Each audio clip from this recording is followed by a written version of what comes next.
भक्तमाली श्री हरिचरण दास जी महाराज के पुण्य स्मृति महोत्सव का दर्शन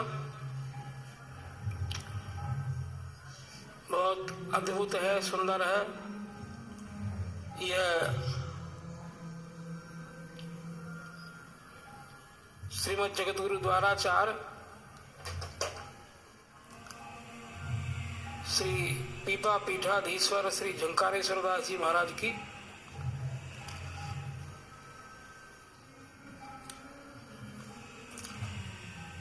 प्रेम की पराकाष्ठा है। उन दोनों में विशेष प्रेम था और उनके उत्सव में पधारे चतुर्थ संप्रदाय के श्री महंत महामंडलेश्वर आचार्य चरण श्री चैतन्य कुटी वाले महाराज जी, श्री भक्तमाली जी महाराज, भरत कुटी वाले, आचार्य कुटी वाले महाराज जी, ये सब महापुरुष पधारे हैं। गुरु परंपरा का निर्वाह करना भी आज के समय में कठिन पड़ता है।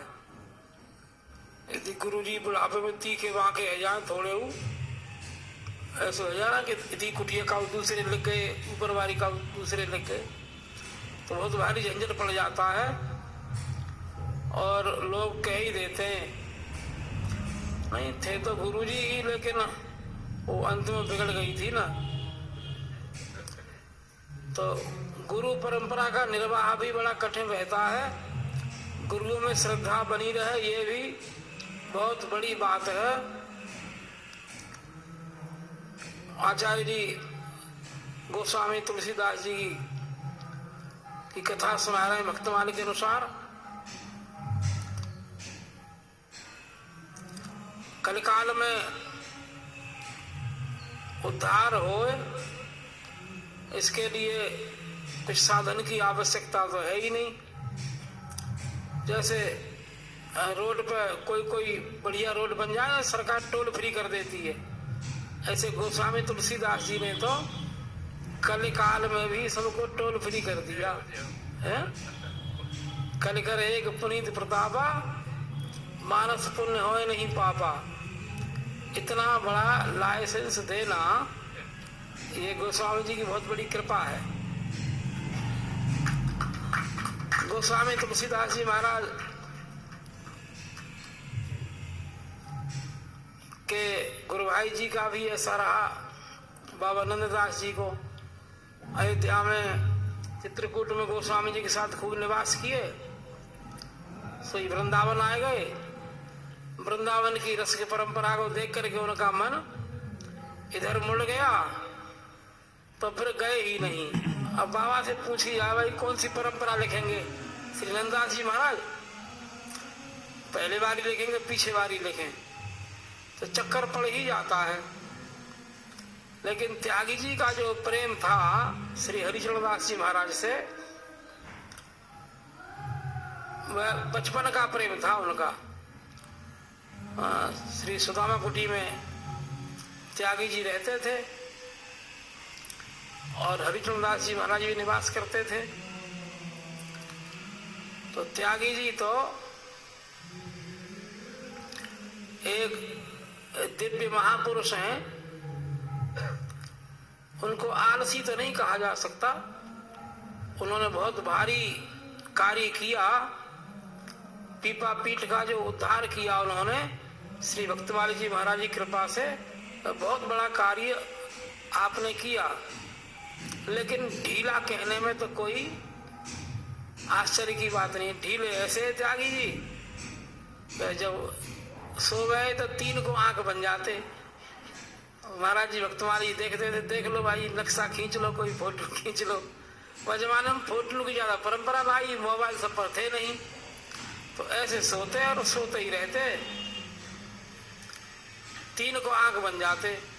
लेकिन हरिचरण दास जी महाराज बड़े चतुर थे, बुद्धिमान थे। त्यागी जी तो उनके सामने चौथाई है। हरिचरण दास जी तो सबसे बना के रखते थे और सबसे इतनी बढ़िया बातचीत करके रखते, कोई भी उनका पराया तो था ही नहीं। ये उनकी चतुरता थी।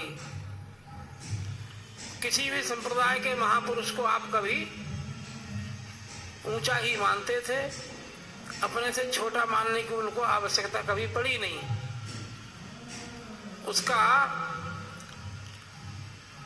उनके ऊपर जो प्रभाव था वो श्री मामाजी महाराज का था, श्री भक्तमाली जी महाराज, श्री स्वामी गणेश दास जी महाराज का था। तो कथा भी तुलसी कुटी उन्हीं के द्वारा निर्मित है, श्री हरिचरण दास जी महाराज के द्वारा। लेकिन उस कुटी में कथा 12:30 बजे कहकर होती, उसी समय पूरी कर दी आचार्य जी ने। ये भी एक आश्चर्य की बात है। हरिचरण दास जी तो कथा के श्रोता की तो कहा चले जजमानू चलो जाते तो ना रुकते। इतनी बढ़िया उनका मन लगता था कि रात में कोई कथा सुनने को झूठे क्यों कह दे तो पूरी रात करा देते, पर वो रुकते नहीं थे।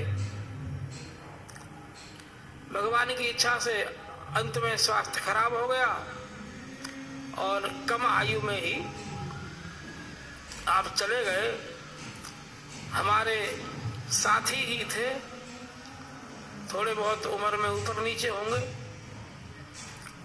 ये दुख की बात है, जल्दी चले गए। लेकिन महापुरुषों का भी एक ढंग होता है। जल्दी जाने के बाद जल्दी उन्हें कहीं आना होगा, तो आकर के पुनः अपने कार्य को पूरा करेंगे। जितने जल्दी लोग गए ना, उनकी ज्यादा गाथा गाई जाती है। भगवान शंकराचार्य जी, स्वामी विवेकानंद जी, ये जल्दी चले गए, कम आयु रही। लेकिन क्या उनका काम कम रहा था? काम तो पूरा ही कर गए हैं। आजकल देखो रोज समाचारों में बोलो जो 70 साल में नहीं हुआ तो 5 साल में कर दिया। नेता लोग अपनी भाषा में सुनाता है या नहीं? हाँ, तो काम उन्होंने बहुत किया, बहुत जल्दी किया। हरिचरण दास जी महाराज ने भी खूब काम किया और इतना काम किया कि ऐसा कोई मामा जी का परिकर नहीं होगा जो हरिचरण दास जी की महाराज की कथा से अछूता रहा हो। श्रद्धा पूर्वक कोई सुना है तो वो तो बहुत बड़ा यजमान है। अगर श्रद्धा नहीं है तो भी आप उसको कथा सुना कर ही रहते थे। और पूछने में ऐसे बारीकी से पूछते थे। एक बार 12 घाट में गए तो बोले कि आपने नया निर्माण बहुत अच्छा कर दिया। क्योंकि हमने कहा करो नया निर्माण, तो बोले ये सब नया ही तो है। यार कहा नया है? तो बोले ये पुराना है। हाँ, हमने पुराना है। तो ये पहले था ही नहीं। मैंने आपको दिखो ना होगा, हंसी कर रहे। इसमें पुराना क्या है? मैंने बताया इसमें नया क्या है। बोले ये सब हमारी समझ में नहीं आ रहा, नया ही तो है। मैंने कहा कोई ईंट रोड़ी या सीमेंट का कोई मकान बनावे तो नया ही माना जाता है। और ये तो बंसी पहाड़पुर बयाना के पास में पत्थर पहाड़ में रखे थे, वहां से उठा के ठाकुर जी ने आदर दिए। इनमें नया कहा है? तो कलम लेकर के बोले मैं इसको लिखता हूं और फिर सुनाऊंगा। कोई चर्चा होगी तो सुनाऊंगा। ये तो नया तो है ही नहीं, पुराना है। लेकिन भगवान की इच्छा से वो कथा उनकी अंत में ही थी। रमन रेती में श्री बलराम बाबा की यहाँ कथा थी। उसी के बाद आपका शरीर श्री धाम वृंदावन में ब्रजरज प्राप्त भई। ये भी बड़ी प्रसन्नता है कि जितने भगवान के भक्तों के, भगवान के जन के जो लक्षण होते उन सबको अंत में भी आप पूरा कर गए। और त्यागी जी ने ऐसी मित्रता निभाई अंतिम श्वास तक, वो सराहनीय है। दोनों की मित्रता जैसे पहले थी ऐसे आज भी बनी रहे। जिस लोक में हो हम उनको खूब खूब साष्टांग दंडवत प्रणाम करते हैं और यहाँ विराजमान सभी को भी प्रणाम करते हैं। श्री वृंदावन बिहारी लाल की